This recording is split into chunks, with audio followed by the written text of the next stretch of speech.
My name is Kristen Horseman, and I am a gray area drinking coach and facilitator for an alcohol-free community called Zero Proof Experiences. And I'm a family support advocate dedicated to helping individuals and families navigate challenges related to alcohol use and anxiety. And I founded Brighten Your Life Coaching. So today I want to talk about emotional sobriety using neuroscience to brighten your life. And I want to talk about why this is such an important topic to me and why I'm so interested in it. So for several years leading up to the pandemic, I struggled with alcohol use disorder. But once I took a neuroscience approach to healing the cravings in my brain, everything changed. And I am now free from the grip that alcohol once had over me. And I call my business Brighten Your Life because I have found that for almost 5 years now, that taking the alcohol out has made my world brighter. And I have since turned my personal struggle into my life's purpose to help others. Now, a big part of my work is teaching my clients how to rewire their stress response. And I do this by teaching them how to self-regulate their nervous systems.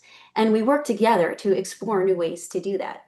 This way, they aren't reaching for an external substance that might lead to feelings of regret in order to regulate themselves. And yes, this can be applied to alcohol, but it can also be applied to any behavior that isn't serving us, such as online shopping, doom scrolling, reaching for sugar, cigarettes, nail biting, or throwing things across the room. Now, in order to self-regulate, we first need to notice that we are dysregulated. So I'm going to share with you my favorite framework for noticing dysregulation, which is Dr. Dan Siegel's hand model of the brain. And this can be used as an anchor or a visual of how our brain works. And I'd love to do this in quick embodied exercise together if you're up for it. So you can go ahead and hold up your hand and place your thumb on your palm. Your wrist is representing your brainstem, which manages survival functions like breathing and heart rate. And your thumb is representing the limbic region of the brain, otherwise known as the animal or emotional part of the brain. And this is where your fight, flight, and freeze response lives. Now, your fingers up here, that represents the prefrontal cortex. And that's the wise part of our brain, or our logical brain. And this part of the brain helps us to regulate emotions and make rational decisions. Now I want you to make a fist, tucking your thumb inside your fingers.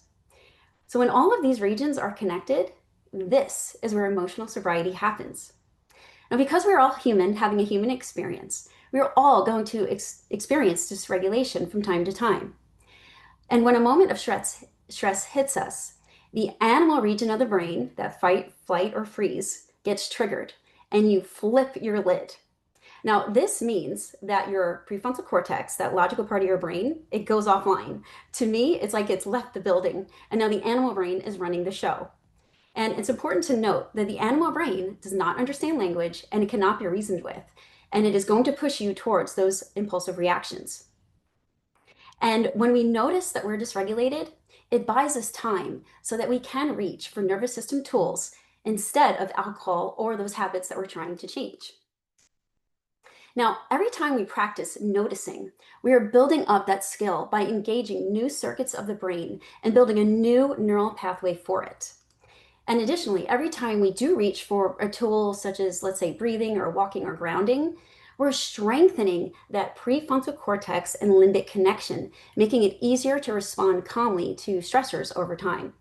And I have a great example of this in action. I remember this moment. I was about 2.5 years sober. I walked into the living room and my husband was sitting on the couch. And my nervous system noticed that something wasn't quite right. His lid wasn't completely flipped, but he also wasn't himself. And then I happened to say something that really triggered his animal brain, and his lid really flipped. But fortunately, and then I noticed that my lid was starting to flip. But fortunately, I had enough of a connection to my logical brain, which helped me realize that my animal brain was starting to take over. And I knew in that moment it was best for me to leave the room and get myself regulated. Because if we're both in our animal brains, we can't have a productive conversation. And when I did leave the room, by the way, I actually slammed the door, and I noticed that too. And I was able to notice that because, well, I was present and sober, and I had been working to strengthen that prefrontal cortex and limbic connection for years. So I want to end here by saying that for me, the true gift of emotional sobriety is being able to shift from a more reactive person to a person who responds to stressors. And I want to leave you with this beautiful quote from Viktor Frankl that sums it all up. Between stimulus and response, there is a space. And in that space is our power to choose our response. And in our response lies our growth and our freedom. Thank you so much.